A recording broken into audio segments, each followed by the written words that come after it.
ذرا تصور کریں، وہی مکہ، رسول اللہ صلی اللہ علیہ وسلم کا مکہ، وہ مکہ جہاں گلی گلی رسول خدا صلی اللہ علیہ وسلم کے لیے کانٹے بچھائے گئے تھے، وہ مکہ جہاں نبی صلی اللہ علیہ وسلم پر پتھر برسائے گئے، جہاں آپ صلی اللہ علیہ وسلم کے قتل کے خفیہ منصوبے اندھیری راتوں میں بنائے گئے، جس شہر سے نبی خدا صلی اللہ علیہ وسلم بے سر و سامان نکالے گئے، آج وہی مکہ خاموش تھا، نہ تلواریں چلی، نہ خون بہا، بغیر جنگ، بغیر شور کے اسلام مکہ میں داخل ہو چکا تھا، ہر طرف فتح کی خوشبو تھی، ہر طرف خوشی کے شادیانے بج رہے تھے، ہر دل شکر سے بھرا ہوا تھا، مگر اسی مکہ میں ایک شخص کا دل کانپ رہا تھا، اس کے قدم لرز رہے تھے، سانسیں بے ترتیب ہو چکی تھیں، کیونکہ وہ جانتا تھا آج اس کے ماضی کے سارے گناہ اس کے سامنے کھڑے ہونے والے ہیں، وہ شخص جس کا نام ہر سازش کے ساتھ جڑا رہا، جو ہر منصوبے کا مرکزی کردار رہا، جس نے ہر جنگ کی آگ بھڑکائی، جس نے برسوں تک رسول خدا صلی اللہ علیہ وسلم کو اذیتیں دیں، دکھ دیے، زخم دیے، جس کی بیوی نے رسول اللہ کے چچا کا کلیجہ نکال کر چبایا، جو صرف مخالفت ہی نہیں کرتا تھا بلکہ اس مخالفت کے لیے پیسہ بھی دیتا تھا، آج اس کے ذہن میں ایک ہی سوچ گردش کر رہی تھی، آج میرا کیا بنے گا؟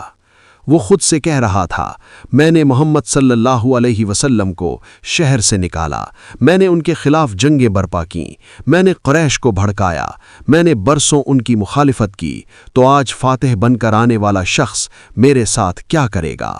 اس کا غرور ٹوٹ چکا تھا، قریش کا سردار، مکہ کا رئیس آج بے بس اور لاچار کھڑا تھا، اور اس شخص کا نام تھا ابو سفیان بن حرب۔ مگر ابو سفیان آخر تھا کون؟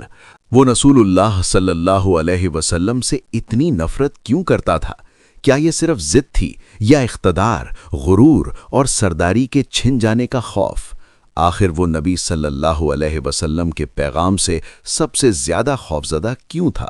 وہ کیوں ہر بار اسلام کے خلاف صف بندی کرتا رہا؟ وہ ہر محاذ پر اسلام کے مقابل کیوں کھڑا رہا؟ فتح مکہ کے دن اس کا انجام کیا ہوا؟ کیا اس کے ماضی کا بدلہ لیا گیا؟ کیا آج اسے سزا ملی یا وہی ہوا جس کا اس نے کبھی تصور بھی نہیں کیا تھا؟ آج کی ویڈیو میں ہم ابو سفیان کی زندگی کی کہانی بیان کریں گے۔ کیا وہ فاتح مکہ کے سامنے کھڑا ہو سکا یا اس کا انجام تاریخ نے صدیوں تک یاد رکھا؟ ویڈیو میں آگے بڑھنے سے پہلے ہمارے چینل کو سبسکرائب کریں، جہاں آپ کو مستند معلومات پر مبنی ویڈیوز ملتی رہیں گی۔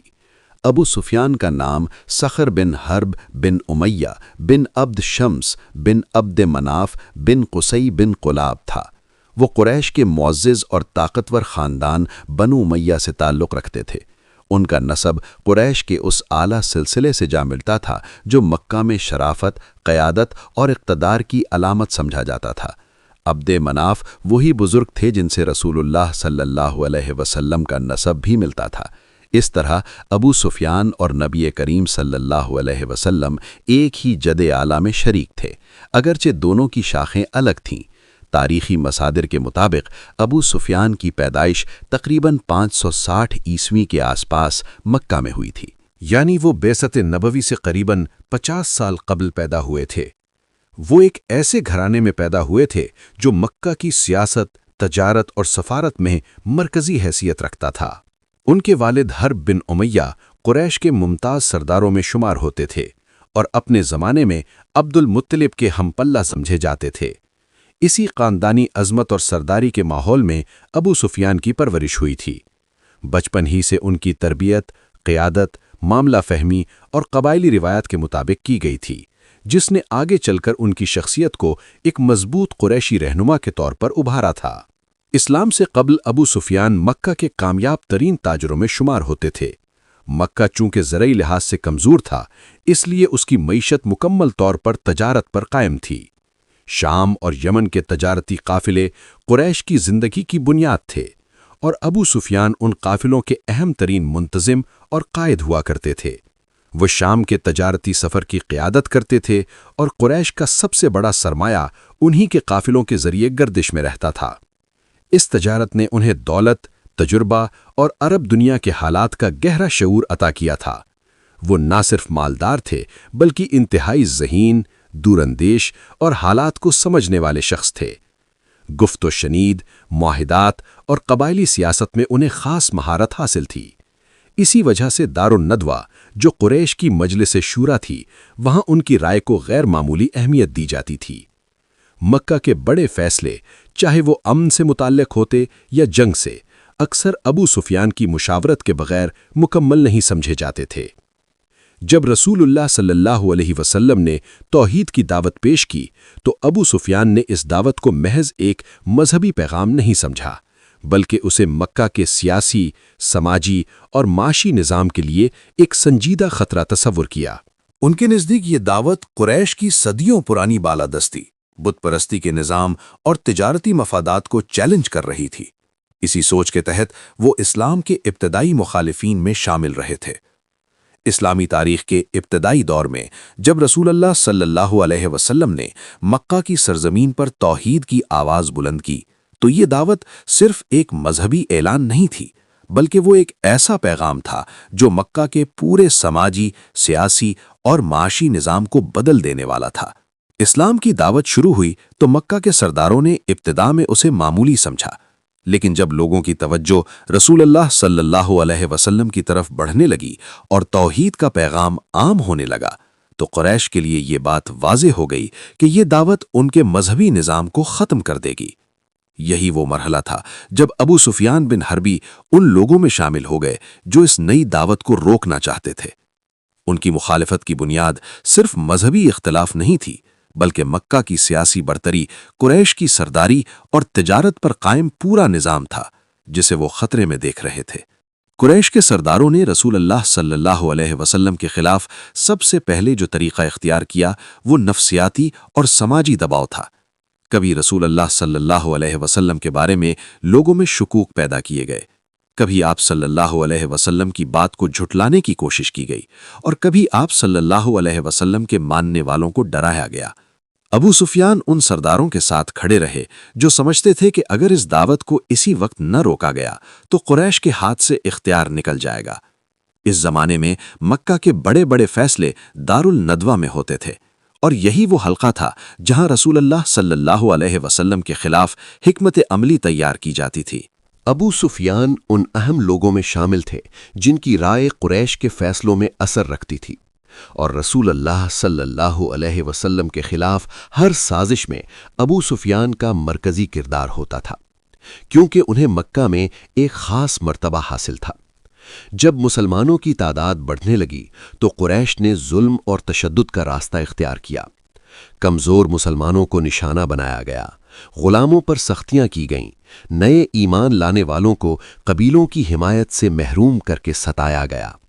یہ سب کچھ ایک عمومی قریشی پالیسی کے تحت ہو رہا تھا، اور ابو سفیان اسی پالیسی کے حامی اور اس کے سیاسی محافظ تھے۔ ان کا مقصد یہ تھا کہ مسلمانوں کو اتنا دباؤ دیا جائے کہ وہ یا تو دین چھوڑ دیں یا مکہ سے نکل جائیں۔ پھر وہ دور آیا جب قریش نے رسول اللہ صلی اللہ علیہ وسلم اور بنی ہاشم کا مکمل معاشرتی بائیکاٹ کیا۔ خرید و فروخت بند، تعلقات ختم، شادیاں روک دی گئیں، اور شیب ابی طالب میں محاصرہ کر کے مسلمانوں کو فاقہ کشی تک پہنچا دیا گیا۔ یہ صرف دشمنی نہیں بلکہ ایک مکمل منصوبہ تھا جس کا مقصد اسلام کی جڑ کاٹ دینا تھا۔ ابو سفیان اس قریشی اتحاد کا حصہ رہے جو اس بائیکاٹ کو جاری رکھنے پر قائم تھا۔ قریش کا خیال تھا کہ اس دباؤ کے نتیجے میں رسول اللہ صلی اللہ علیہ وسلم اپنی دعوت چھوڑ دیں گے یا مسلمان بکھر جائیں گے، لیکن ایسا نہ ہو سکا۔ جب قریش کی سختیوں کے باوجود اسلام نہ رکا اور رسول اللہ صلی اللہ علیہ وسلم کی دعوت مزید پھیلنے لگی تو قریش نے اگلا قدم رسول اللہ صلی اللہ علیہ وسلم کو ختم کرنے کے منصوبے کی شکل میں اٹھایا۔ قریش کے سردار دار الندوہ میں جمع ہوئے۔ یہ وہ جگہ تھی جہاں مکہ کے بڑے فیصلے کیے جاتے تھے۔ اس اجلاس میں یہ سوال رکھا گیا کہ محمد صلی اللہ علیہ وسلم کے ساتھ اب کیا کیا جائے۔ مختلف آراء پیش کی گئیں۔ کسی نے کہا کہ انہیں قید کر دیا جائے، کسی نے کہا کہ مکہ سے نکال دیا جائے۔ بالآخر سب اس فیصلے پر متفق ہوئے کہ محمد بن عبداللہ کو رات کی تاریکی میں قتل کر دیا جائے۔ ہر بڑے قبیلے سے ایک مضبوط نوجوان منتخب کیا جائے، سب ایک ساتھ محمد صلی اللہ علیہ وسلم پر حملہ کریں اور ایک ہی وقت میں قتل کر دیں۔ اس طرح خون کا بدلہ کسی ایک قبیلے پر نہیں آئے گا اور بنی ہاشم کسی ایک قبیلے سے جنگ نہیں کر سکیں گے۔ اور ابو سفیان اس مجلس میں نہ صرف شریک تھے بلکہ اس فیصلے پر متفق بھی تھے۔ اس رات رسول اللہ صلی اللہ علیہ وسلم کے قتل کا فیصلہ ہو چکا تھا، مگر اللہ تعالیٰ نے اپنے رسول کو اس سازش سے آگاہ کر دیا۔ رسول اللہ صلی اللہ علیہ وسلم نے حضرت علی رضی اللہ عنہ کو اپنے بستر پر سلا دیا اور خود رات کے وقت مکہ سے نکل گئے۔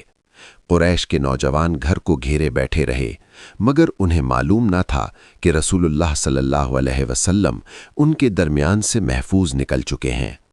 رسول اللہ صلی اللہ علیہ وسلم کو ہجرت کا حکم ملا اور آپ صلی اللہ علیہ وسلم مکہ سے مدینہ کی طرف روانہ ہو گئے۔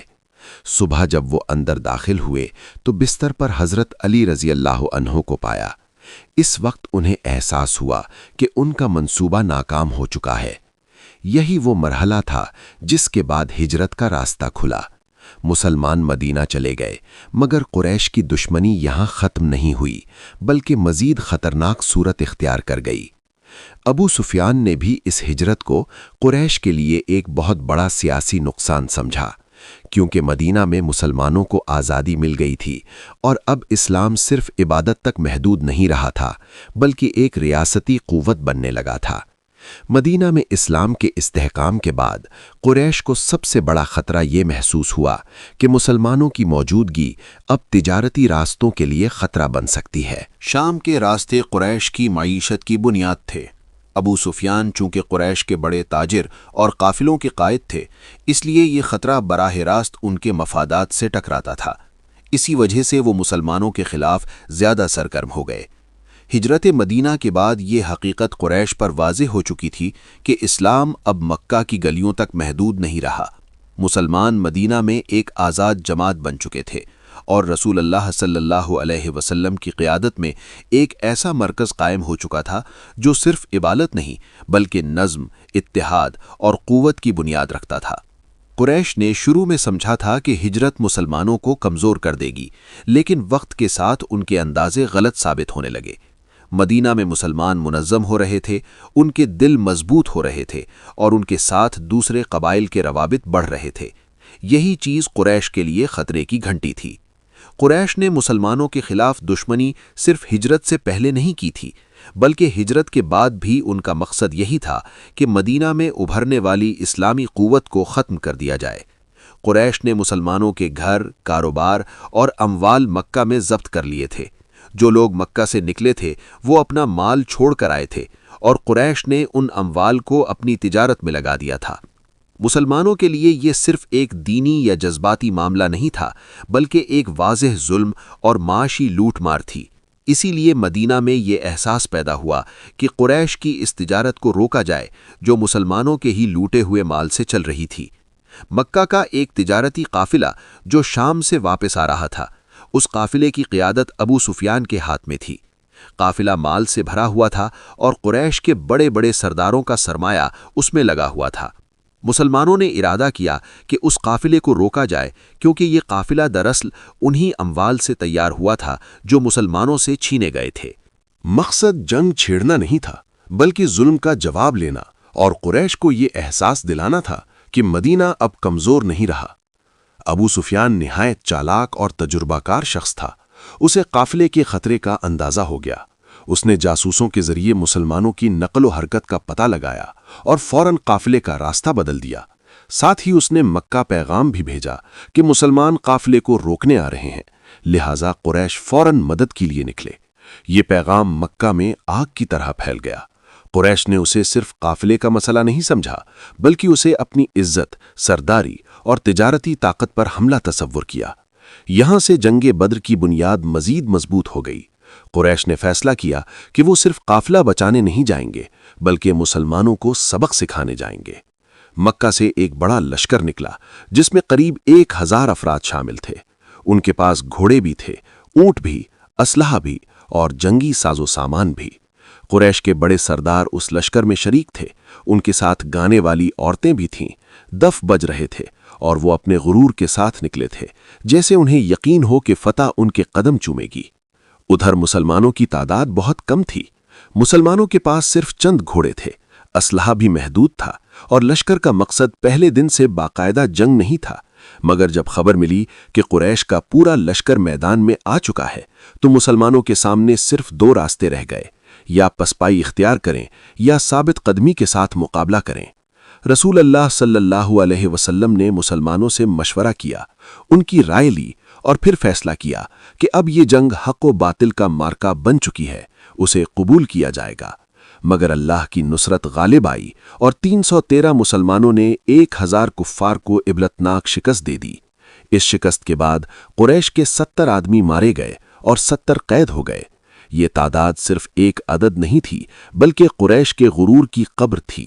بدر کے میدان میں قریش نے اپنے وہ بڑے سردار کھو دیے جن پر ان کی سیاست اور طاقت قائم تھی۔ اس شکست نے مکہ کے پورے نظام کو ہلا کر رکھ دیا۔ مکہ میں کہرام مچ گیا، ہر گھر میں ماتم تھا، ہر قبیلہ صدمے میں تھا۔ قریش کو پہلی بار یہ احساس ہوا کہ اسلام کو اب معمولی دعوت سمجھنا خودکشی ہے۔ بدر کی شکست کے بعد ابو سفیان نے انتقام کی آگ کو بھڑکایا۔ ابو سفیان نے اس موقع پر یہ عہد کیا کہ جب تک وہ مسلمانوں سے بدلہ نہ لے لیں گے اور قریش کی شکست کا جواب نہ دے دیں گے، اس وقت تک وہ اپنی عورتوں کو نہیں چھوئیں گے۔ انہوں نے قریش کو یہ یقین دلایا کہ اگر اب بھی خاموش رہے تو عرب میں قریش کی عزت خاک میں مل جائے گی۔ یہی وہ وقت تھا جب قریش نے مدینہ پر حملہ کرنے کی تیاری شروع کی۔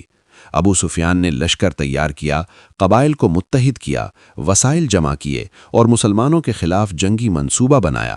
یہ صرف ایک جنگ نہ تھی، بلکہ اسلام کو مٹانے کی کوشش تھی۔ غزوہ احد میں قریش کی نہ صرف قیادت ابو سفیان کے ہاتھ میں تھی، بلکہ اس پر سرمایہ بھی ابو سفیان نے لگایا تھا۔ یہ جنگ قریش کے لیے عزت کی جنگ بن چکی تھی۔ ابو سفیان نے مکہ کے سرداروں کو یکجا کیا، اپنے لشکر کو منظم کیا اور مدینہ کے قریب احد کے مقام پر مسلمانوں سے جنگ کی۔ ایک معمولی غلطی سے مسلمانوں کو اس جنگ میں شکست ہوئی۔ جنگ کے بعد انہوں نے فاتحانہ انداز میں قریش کی برتری ظاہر کرنے کی کوشش کی اور اعلان کیا کہ یہ مقابلہ ختم نہیں ہوا، بلکہ آگے بھی جنگ جاری رہیں گی۔ ان کے الفاظ دراصل قریش کے اس عزم کی ترجمانی تھے کہ وہ اسلام کو پنپنے نہیں دیں گے۔ احد کے بعد بھی قریش کا مقصد یہی رہا کہ مسلمانوں کو کمزور کیا جائے اور ان کی ریاست کو ختم کر دیا جائے۔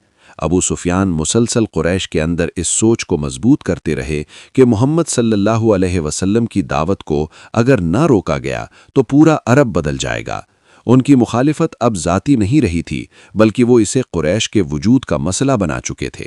پھر وہ وقت آیا جب قریش نے اپنی آخری بڑی کوشش کی۔ غزوہ خندق یا غزوہ احزاب نے ابو سفیان نے عرب کے مختلف قبائل کو اکٹھا کیا۔ یہ اتحاد قریش کی تاریخ کا سب سے بڑا اتحاد تھا۔ مقصد واضح تھا، مدینہ پر حملہ کر کے مسلمانوں کو ختم کر دینا اور رسول اللہ صلی اللہ علیہ وسلم کی دعوت کا خاتمہ کر دینا۔ ابو سفیان نے اس جنگ میں مرکزی قیادت کی اور پورے اتحاد کی کمان انہی کے ہاتھ میں رہی۔ لیکن مسلمانوں نے خندق کھود کر دفاع کیا اور قریش کے لشکر کو ایسی سختی کا سامنا کرنا پڑا جس کا انہیں اندازہ نہ تھا۔ کئی دن تک محاصرہ جاری رہا، لیکن مدینہ فتح نہ ہو سکا۔ پھر تیز آندھی اور سخت حالات نے احزاب کے لشکر کو منتشر کر دیا اور وہ ناکام ہو کر واپس لوٹ گئے۔ اس شکست نے قریش کے غرور کو توڑ دیا۔ ابو سفیان کی سب سے بڑی کوشش ناکام ہو چکی تھی اور اب یہ واضح ہو چکا تھا کہ اسلام کو جنگ کے ذریعے ختم کرنا ممکن نہیں رہا۔ اس کے بعد صلح حدیبیہ کا مرحلہ آیا۔ قریش نے اسے وقتی کامیابی سمجھا۔ پارٹ 2 دیکھنے کے لیے چینل کو سبسکرائب کریں، اگلے دن پارٹ 2 آ جائے گا۔